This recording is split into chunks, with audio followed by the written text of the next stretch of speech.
Bonjour à toutes et à tous. Que faire pour éliminer les toxines et les kilos accumulés pendant l'été? Et oui, la rentrée arrive, nous avons passé de bonnes vacances, nous avons fait la fête avec les amis, en famille, et bien évidemment, nous avons pris quelques kilos excédentaires, pas tous, mais certains, ceux qui ont des gènes de surpoids, ont pris quelques kilos. Et puis les excès des différentes fêtes et des différentes sorties ont accumulé dans notre corps quelques toxines qui pourraient, si nous n'y prenons pas garde, nous entraîner des problèmes de santé comme des infections, de la fatigue ou diverses maladies durant l'automne. Car il faut bien comprendre que si nous mangeons et buvons sans cesse, nous accumulons des calories en excès et que ces calories en excès vont se transformer en réserves graisseuses. C'est ce qui donne l'embonpoint. C'est très important de comprendre que les réserves de graisse que nous avons, ces fameuses poignées d'amour, ces culottes de cheval, etc., sont des réserves accumulées pour nous donner de quoi manger si nous rentrions en famine ou en disette. Car l'humanité n'existe pas que depuis 50 ans. C'est depuis 50 ans que l'humanité occidentale, notamment, vit dans l'abondance et ne connaît plus la faim et la disette. Mais pendant des centaines de milliers d'années d'évolution de l'espèce humaine, la disette était la règle. Et pour se protéger de la disette et des famines, le corps humain a ceci d'ingénieux, c'est qu'il emmagasine du gras. Comment emmagasine-t-il du gras? Eh bien, si nous mangeons trop, les excès de nourriture que nous avons emmagasinés vont être stockés sous forme de graisse. Donc notre gras, ce sont des réserves de nourriture en cas de disette et de famine. Et le corps humain finalement n'est pas adapté à l'abondance, mais plutôt adapté à un cycle disette-abondance.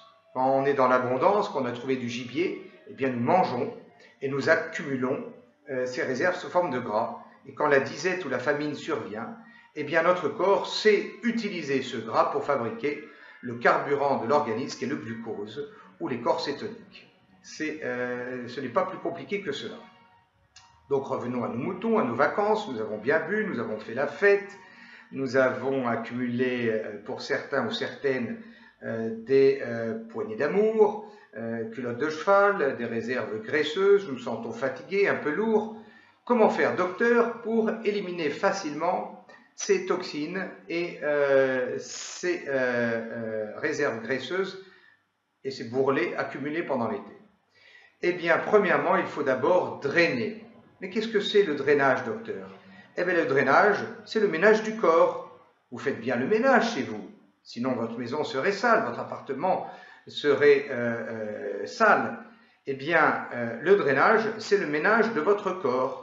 Drainer, c'est quoi? C'est prendre des plantes sous forme de liquide et boire 1 litre à 1,5 litre d'eau avec ce cocktail de plantes qui va permettre de stimuler les organes qui savent éliminer, qui savent nettoyer. Les organes, entre guillemets, éboueurs de votre organisme et qui vont nettoyer votre corps. Si vous ne le faites pas régulièrement, c'est-à-dire à l'automne, à la sortie de l'été, et au printemps, à la sortie de l'hiver, vous vous encrassez et vous risquez donc de développer des maladies, notamment infectieuses.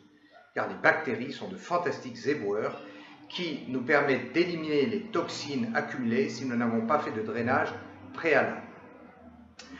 Comment drainer? Eh bien, il suffit de prendre un cocktail de plantes.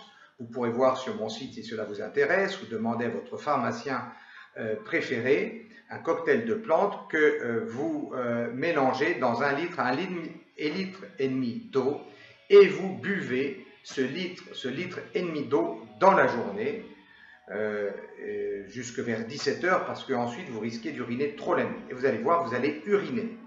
Et vous allez petit à petit recolorer votre langue. Regardez bien votre langue. Si elle est rose, vous n'avez pas besoin de drainage. Si elle est blanche ou marron, c'est que votre foie est encrassé. Et à ce moment-là, vous prenez pendant 10 jours ce cocktail de plantes et vous buvez et vous éliminerez. Ça, c'est très important. Donc, premièrement, drainer, c'est nettoyer son corps. Deuxièmement, pour perdre les calories excédentaires, eh bien, c'est pas compliqué. Ça demande un peu d'effort. Moi, je l'ai testé. Eh bien, ne dînez pas ou dînez très peu. Vous avez deux solutions. Soit vous dînez peu, des jus de légumes, une salade, des crudités, mais pas de pain, pas de pommes de terre, pas de pâtes, pas d'alcool, pas de dessert, pas de fromage, pas de yaourt. Eh bien, avec cela, vous pourrez perdre 1 kg par semaine si vous le faites bien. Et pour bien le faire, il faut faire un vrai petit déjeuner. Un vrai petit déjeuner avec des protéines, un œuf à la coque, du jambon, du fromage, un muesli complet, des fruits. Cela va vous permettre de mieux supporter le moindre apport de nourriture au dîner. La deuxième solution la plus radicale, je l'ai testée pour vous la semaine dernière, c'est de ne pas dîner. Vous prenez une infusion à la place, une infusion de plantes, vous buvez cette infusion tranquillement à la place du dîner, vous aurez faim, ça c'est sûr. Vous cocherez, vous aurez faim. Alors il y a des gens qui ne savent pas le faire. Moi, qui ai un grand appétit, eh bien j'ai réussi à le faire. Je n'ai pas dîné du dimanche au vendredi de la semaine dernière. Je faisais 79 kg dimanche, j'en faisais 75 vendredi. J'ai perdu 4 kg en 5 jours. Qui dit mieux? C'est économique, c'est écologique, ça vous libère l'esprit, car quand vous dînez moins, quand vous mangez moins, vous faites un micro-jeûne, eh bien ceci vous libère l'esprit, vous êtes plus agile mentalement, vous vous levez beaucoup mieux, vous dormez moins, vous avez moins besoin de sommeil, vous dormez mieux mais vous avez moins besoin de sommeil, vous avez moins de douleurs, etc. Vous faites un vrai nettoyage du corps, car nous en parlerons dans d'autres vidéos. Je vous apprendrai petit à petit la puissance thérapeutique du jeûne. Elle est colossale. Et ne pas dîner, c'est ce que j'appelle faire un micro-jeûne quotidien, qui est plus facile que de manquer le petit déjeuner ou le déjeuner, car dans la journée on s'active, on a besoin de calories. Mais la nuit, normalement on dort. Et si on dort, le dicton dit bien, qui dort dîne. Donc, pour ceux qui ont de la volonté, ne dînez pas. Pour ceux pour qui c'est plus difficile, dînez moins. Et puis la troisième chose, eh bien, il faut se bouger. C'est pas compliqué. Vous marchez, vous faites du vélo, vous nagez. Ceci, minimum une demi-heure par jour, idéal 1 heure, à un rythme plus rapide que le rythme habituel, c'est-à-dire que vous pouvez parler tout en marchant, mais vous ne pourriez pas chanter. Donc il faut respirer un peu plus vite et suer un peu. Et ceci va vous permettre de dépenser des calories qui vont baisser vos réserves graisseuses. Donc finalement, après l'été, ce n'est pas très compliqué, il faut drainer, il faut jeûner un peu ou dîner moins, et puis il faut se bouger. Et ainsi, vous perdrez les kilos et les toxines excédentaires. Pour plus d'informations, renseignez-vous sur mon site, vous y trouverez un maximum d'informations, notamment comment faire les fêtes sans grossir, comment récupérer des fêtes, etc., etc. À bientôt pour d'autres vidéos.